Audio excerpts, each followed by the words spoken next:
Good morning friends, advocate SL. Sharma. दोस्तों, आज मैं आपके सामने एक लीगल नोटिस के बारे में विस्तार से चर्चा करूंगा। आपको विस्तार से बताऊंगा कि लीगल नोटिस क्या होता है, लीगल नोटिस कैसे भेजा जाता है, लीगल नोटिस की रिप्लाई किस प्रकार से दी जाती है और लीगल नोटिस का महत्व क्या होता है। दोस्तों, मेरा वीडियो लेंथी जरूर हो सकता है, लेकिन इसमें आपको कानून की बारीकियों के बारे में विस्तार से बताऊंगा जो लीगल नोटिस से संबंधित हैं। चलो समय बर्बाद ना करते दोस्तों, स्टार्ट करते हैं। लीगल नोटिस यानी कानूनी नोटिस। सर्वप्रथम आते हैं कि लीगल नोटिस क्या होता है। दोस्तों, लीगल नोटिस क्या होता है? लीगल नोटिस यानी कानूनी नोटिस देने की प्रक्रिया कानूनी रूप से आगे बढ़ती है। इस नोटिस के द्वारा अपने विरोधी लोगों को कानूनी चेतावनी दे सकते हैं। जब काम खुद से नहीं हो सके तो ऐसे कार्य में कानूनी धमकी दी जा सकती है, यानी लीगल नोटिस भिजवाया जा सकता है। इस कानूनी धमकी से हमारा बिगड़ा हुआ काम बन सकता है, यानी लीगल नोटिस में अपनी शर्तों को शामिल किया जाता है। दोस्तों, यदि तय समय सीमा के अंदर हमारे काम ना हो सकें तो हमें कानूनी कार्रवाई करने का राइट मिल जाता है, या हम कानूनी कार्रवाई भी कर सकते हैं। लीगल नोटिस के माध्यम से हम अपनी समस्याओं से निजात पा सकते हैं या बाहर आ सकते हैं। लीगल नोटिस सेक्शन 18 सीपीसी के तहत कार्य करता है। जो लीगल नोटिस है, इस सेक्शन 18 सीपीसी के तहत कार्य करता है। अब पॉइंट आता है, लीगल नोटिस क्यों भेजा जाता है? What is a legal notice sent? Legal notice क्यों भेजा जाता है? कई बार ऐसा होता है कि सामने वाला हमारे साथ गलत करता है और हम सब कुछ सहते रहते हैं। लीगल नोटिस के माध्यम से हम अपना अधिकार ले सकते हैं। जब भी ऐसा लगे कि किसी ने हमारे साथ गलत किया है या किसी बात के लिए धोखा दिया है, तो ऐसे समय में लीगल नोटिस हम उसको भेज सकते हैं। यदि किसी ने हमारी इंसल्ट की, हमारी बेइज्जती की है, या किसी का चेक बाउंस हुआ है, या कोई बहुत बड़ा नुकसान हुआ है, तो ऐसे में हम लीगल नोटिस भेजना सही रहता है। या हमारी किसी ने मानहानि की है तो हमें लीगल नोटिस भेजना उचित होता है। लीगल नोटिस भेजने से सामने वाला व्यक्ति आपकी बात सुनने के लिए बाध्य होता है। जो लीगल नोटिस है, उसके पहुंचने के बाद अगर वो आपको अनसुना कर रहा है तो लीगल नोटिस पहुंचने के बाद आपकी बात सुनने को वो बाध्य होता है। लीगल नोटिस कैसे बनाएं? How is a legal notice made in Hindi, यानी हिंदी में लीगल नोटिस कैसे बनाएं। लीगल नोटिस भी बनाना एक कला है दोस्तों। लीगल नोटिस तभी भेजा जाता है जब कोई काम आसानी से ना हो सके। एक बार कोर्ट में लीगल नोटिस भेजा जाए तो वापस नहीं लिया जा सकता। यदि लीगल नोटिस भेजते समय, बनाते समय अच्छे से बनाएं जिससे कोई भी गलती ना हो पाए।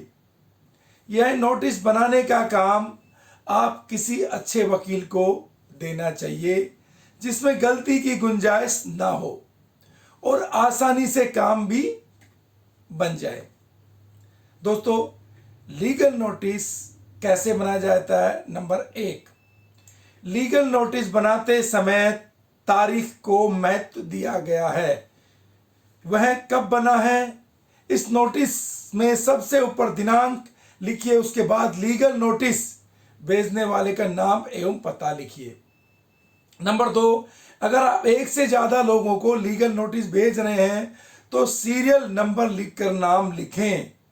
नंबर 3, अगर किसी व्यक्ति किसी कंपनी ऑफिस में हो तो उसके ऑफिस के पते पर लीगल नोटिस भेजें या उसके पते का विवरण दें। नंबर 4, फिर सब्जेक्ट लिखने की जगह नोटिस का टाइटल लिखें। इससे यह बात समझ आ जाएगी कि आपने लीगल नोटिस भेजा है। Legal notice speed post courier से भी भेज सकते हैं और उसका भी पूर्ण विवरण देना चाहिए।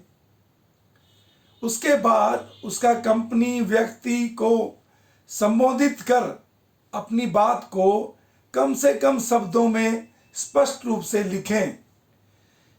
सही कदम न उठाने की स्थिति का विवरण दें। नंबर 7, आपकी जो भी शर्तें होंगी उन शर्तों का भी अपने नोटिस में लिखें या विवरण करें।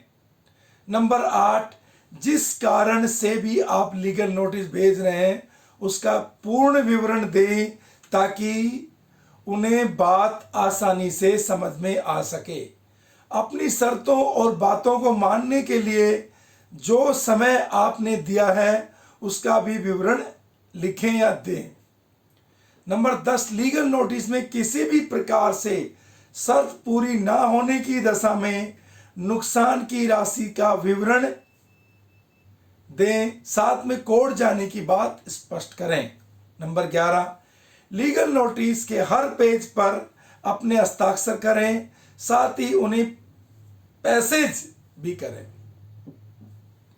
लीगल नोटिस जिसको भेजा जा रहा है उसे नोटिसी कहा जाता है और एक से ज़्यादा लोगों को नोटिस भेजना हो तो नोटिसी नंबर 1, नोटिसी नंबर 2 के नाम से भी संबोधित किया जाता है।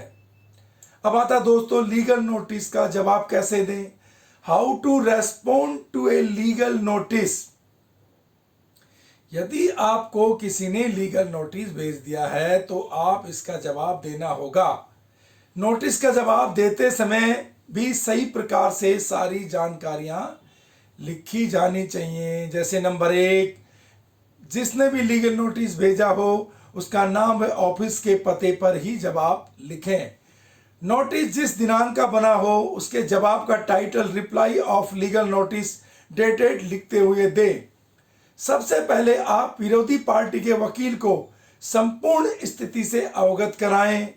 आप उनको बताएं कि आप समस्त जानकारी से अनजान थे और आपके साथ धोखा हुआ है। नंबर 4, उसके बाद नोटिस के जब पूरी बातें बताई ताकि उन्हें भी समझ आए कि सच्चाई क्या है। नंबर 5 आता दोस्तों, लीगल नोटिस में पैरा नंबर के हिसाब से जवाब स्पष्ट रूप से दे। नंबर 6, जवाब भी अपनी शर्तों का लिखा जाना जरूरी है। लीगल नोटिस के जवाब की फीस और डिमांड भी किया जा सकता है। नंबर 7, नोटिस के हर पेज पर हस्ताक्षर करना ना भूलें। बहुत जरूरी होने पर लीगल नोटिस का जवाब दें, वरना सामने वाली पार्टी को आपके डिफेंस का पता चल जाएगा। हो सके तो लीगल नोटिस का जवाब देने से बचे, वरना सामने वाली पार्टी के पास लीगल नोटिस का जवाब सबूत के रूप में जाएगा।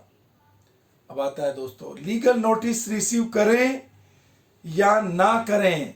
रिसीव लीगल नोटिस और नॉट। लीगल नोटिस तभी भेजा जाता है जब किसी के साथ कुछ गलत हुआ हो। लीगल नोटिस आती है तो शुरू में समझ नहीं आता कि आखिर क्या करें।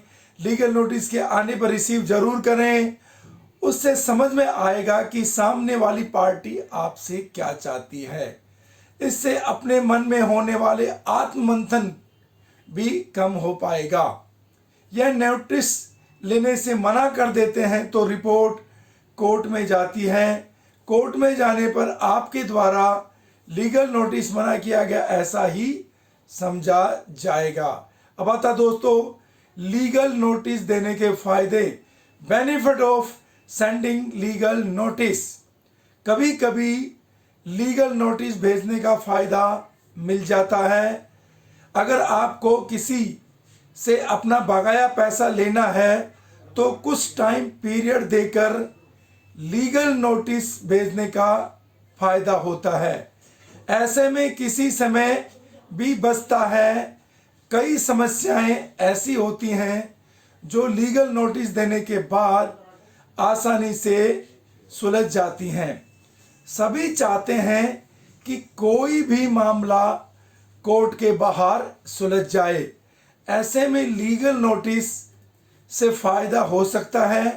लीगल नोटिस के माध्यम से ही बड़े खर्चे और अपना समय बचाया जा सकता है। अब आता दोस्तों, लीगल नोटिस से डरने की आवश्यकता नहीं। No need to be afraid of legal notice.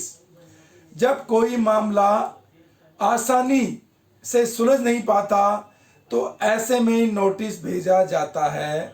Legal notice मामला सुलझाने का जरिया है जिनके माध्यम से कोर्ट के बाहर ही फैसला हो सकता है। कभी कभी दूसरी पार्टी को डराने के उद्देश्य से ही लीगल नोटिस भेजा जाता है, तो इसे ही कोर्ट का नोटिस समझा जाता है, जो नहीं है। अगर व्यक्ति भेजे गए नोटिस को नहीं लेता है तो इससे भी कोई फर्क नहीं पड़ता, क्योंकि इसका मकसद व्यक्ति तक सूचना पहुंचाना ही होता है। कोर्ट भी नोटिस भेजकर आपसी सहमति का समय देता है, इसलिए डरने की बिल्कुल आवश्यकता नहीं है। अब आता है दोस्तों क्रिमिनल केस में लीगल नोटिस की आवश्यकता। Legal notice required in criminal case. Criminal case में नोटिस भेजने की सबसे ज़्यादा आवश्यकता होती है। देखा जाए तो अवमानना को छोड़कर किसी भी प्रकार की लीगल नोटिस की कोई खास आवश्यकता नहीं होती है। जब भी कोई काम हो तो उसके पहले ही विरोधी पार्टी को लीगल नोटिस दिया जा सकता है। इससे भी कोर्ट के बाहर समझौता किया जा सकता है। लीगल नोटिस व्हाट्सएप पर भी भेजा जा सकता है। Legal notice can also be send on A WhatsApp. हमेशा नोटिस सूचना देने के लिए भेजा जाता है। इस मामले में कोर्ट भी यह चाहती है कि मामला कोर्ट के बाहर ही सुलझ जाए। अगर चाहे तो व्हाट्सएप के जरिए भी नोटिस भेजा जा सकता है। इसके लिए भेजे गए नोटिस पर ब्लू टिक आने पर ही कानूनी नोटिस सौंपा जाना माना जाएगा। ब्लू टिक इस बात को साबित करता है कि सामने वाले ने मैसेज पढ़ लिया है। लीगल नोटिस के मामले में भी यही समझा जाएगा। लीगल नोटिस भेजने के बाद यदि ब्लू टिक आए तो ऐसा माना जाएगा कि नोटिस पढ़ लिया गया है। हालांकि इसका भी दुरुपयोग हो सकता है। लीगल नोटिस भेजने की समय सीमा, deadline for sending a legal notice. जब भी लीगल नोटिस भेजा जाता है तो हर मामले में थोड़ी समय सीमा दी जाती है। चेक बाउंस होने पर 30 दिनों के भीतर लीगल नोटिस भेजा जा सकता है। कई दूसरे मामलों में यह सीमा 3 साल तक भी हो सकती है। लीगल नोटिस भेजने की शुरुआत तभी हो जाती है जब से आपको धोखा या नुकसान का पता लगा हो। इस प्रकार से दोस्तों लीगल नोटिस का उपयोग किया जा सकता है। अधिकतर देखा गया है कि जब भी कोई नोटिस आता है तो हमें डर और घबराहट होने लगती है। इस मामले में ज़्यादा डरने की आवश्यकता नहीं है। कानून इस बात के लिए समय देता है जिसके सारे मामले आप स्वयं ही सुलझा सकें। हमेशा सही दायरे में रहकर लीगल नोटिस को भेजना चाहिए, तभी सही निर्णय हो पाएगा। इन सभी कार्यों के लिए बेहतर वकील की आवश्यकता है तो आपको सही मार्गदर्शन दे सकें। अपना कार्य सतर्कता और सावधानी से करें ताकि कोई भी समस्या ना हो पाए। और दोस्तों लीगल नोटिस के बारे में अगर मेरे द्वारा बताई गई ये जानकारी आपको अच्छी लगी हो तो दोस्तों आप अपने दोस्तों में ज़रूर शेयर करें ताकि उन्हें भी यह जानकारी प्राप्त हो सके। इसके साथ ही यदि आपको किसी प्रकार का सवाल हो तो नीचे कमेंट बॉक्स में कमेंट ज़रूर करें, हम आपके सवालों का जवाब देंगे। दोस्तों बेल आइकॉन जरूर प्रेस करें ताकि हमारे द्वारा अपलोड किए गए कानून की जानकारी के नए नए वीडियो सर्वप्रथम आप तक पहुंचे। अगेन दोस्तों please like subscribe our YouTube channel legal expert in Delhi. दोस्तों जय हिंद।